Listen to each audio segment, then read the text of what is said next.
Danes z nami najbolj svež med zasavskimi župani, Marko Funkelj.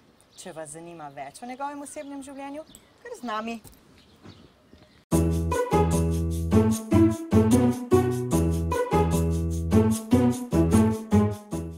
Marko, danes sva na lokaciji, ki je kar pomembna za začetke. Tam nekje srednja šola se je začela zadaj za tabo.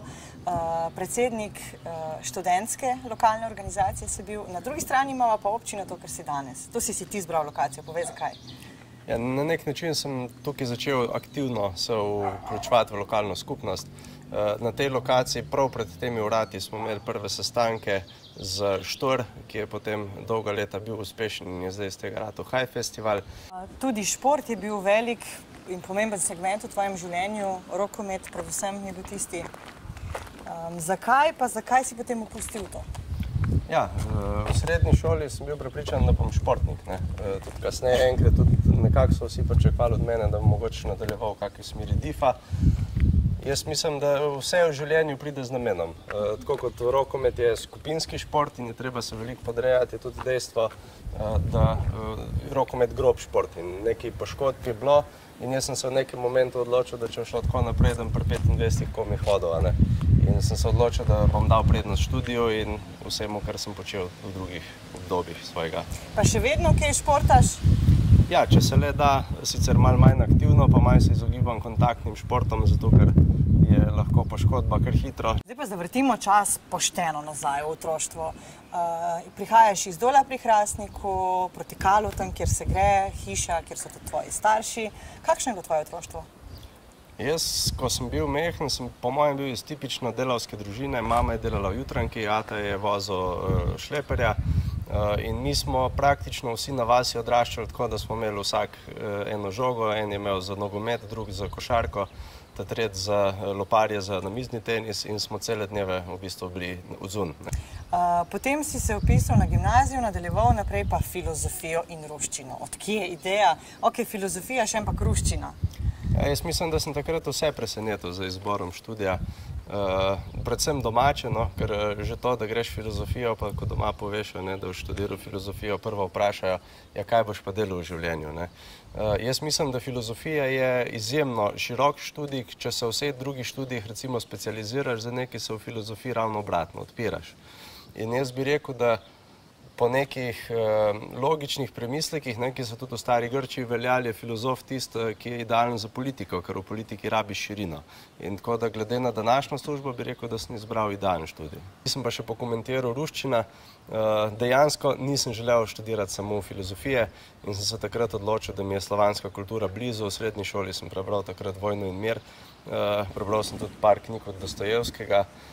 In mi je bilo tako blizu, da sem rekel, to bi pa mogoče enkrat rad znal. Predvsej manj prostega časa zdaj, odkar si župan. Kaj pa počneš, kadar imaš prosti čas?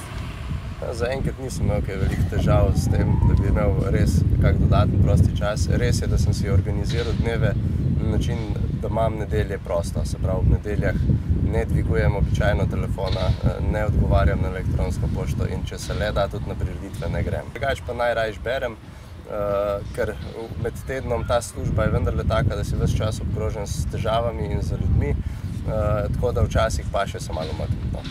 Druga, najpogostejša zadeva, kam grem, je pa ali skočim kam ven iz Hrastnika na kakšen daljši sprehod ali pa na izlet, ali pa naše hribe. Zelo rad grem na kavo. Zdaj, morda marsikdo ne ve, da si tudi glasbenik bil ali pa si po duši rockerja. Kaj je z vašo skupino? Nekaj časa so bile Divje rože, potem ne vem, kaj je bilo še naprej, kar malo povej. Ja, še vedno v bistvu skupina nekje v ozadju ostaja. Res je, da se zdaj že 2 leti nismo nič, skoraj 2 leti, že odkar smo se nazadnje videli. Vmes je tudi naša klaviaturistka postala mamica. To je bil prvi razlog, drugi razlog so seveda volitve. Obljubila sva, da bo bolj osebnostni intervju. Menda ima Hrastnik tudi prvo damo. Bomo kaj povedali o tem? Ja, jaz sicer tega osebnega življenja prav zelo na veliki zvon nikoli nisem obešal. Dejstvo je, da imam punco. Zdaj, koliko je to za govoriti naokoli, pa jaz mislim, da ne. Da zadeve so takšne, da jaz politike ne želim mešati z osebnim življenjem. Če se le da, vse to uživanje, ki ga imaš v dvoje, opravim tako, da nismo preveč na očeh drugih. Je včasih težko loči, tudi na kakšni zabavi. 2 minute si župan, 2 minute si Marko, nečak, vnuk, karkoli že. Ja, en izkušen župan mi je rekel, prvi nasvet, ki ti ga dam, je, da na veselic spiješ en špricar, nazdraviš in greš domov. Ker zna postati zelo neprijetno, potem ko prvi ljudje so že malo piti, pa si malo več upajo kot sicer. Drugač pa jaz mislim, da ni problema. Tudi na ulici me velikrat ljudje ustavijo, me vprašajo za kakšno luč, za kakšno cesto, za kakšno kanalizacijo. Seveda včasih ni prijetno, sploh če greš v trgovino po okru, zato da boš imel kaj za večerjo in moraš še tam razlagati vse te stvari. Ljudi pa razumem, če si ravno takrat, da dobijo neko informacijo in če jo imam, jo seveda z veseljem dam. Kaj pa si spremenili v tem odnosu do ljudi? Se nekateri do tebe obnašajo drugače, boljše, slabše? Ja, ko so me vprašali po volitvah, kako je biti župan, sem rekel, da skoraj isto kot prej, delam cele dni, imam pa veliko več prijateljev.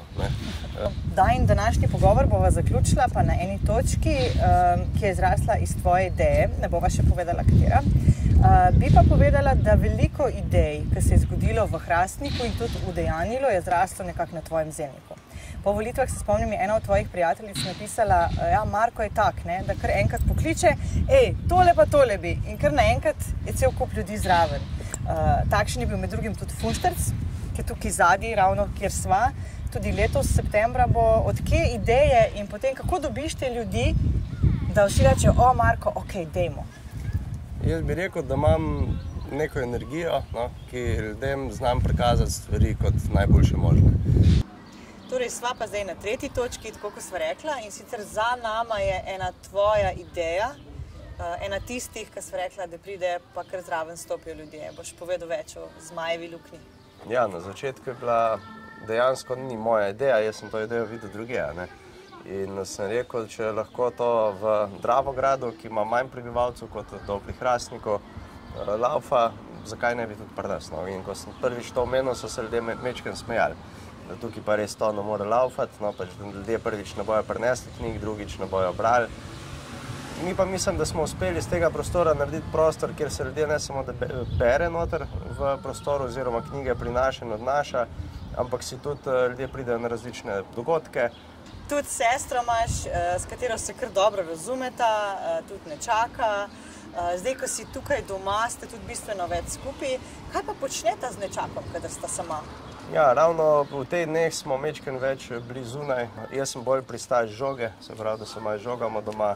Drugače pa gremo tudi, kdaj ga vzamem s sabo ali pa vzameva, da gremo na kav ali pa v kak bližnji hrib, zelo rad na sladoled, na kak sladoled gremo. Običajno kaj tazga. Pa tudi kakšne bobne dovoliš igrati? Ja, ampak zdaj ni več tako navdušen kot na začetku. Na začetku sem bil prepričan, da bo bobnar. Da te bo nasledil? Tako, ja.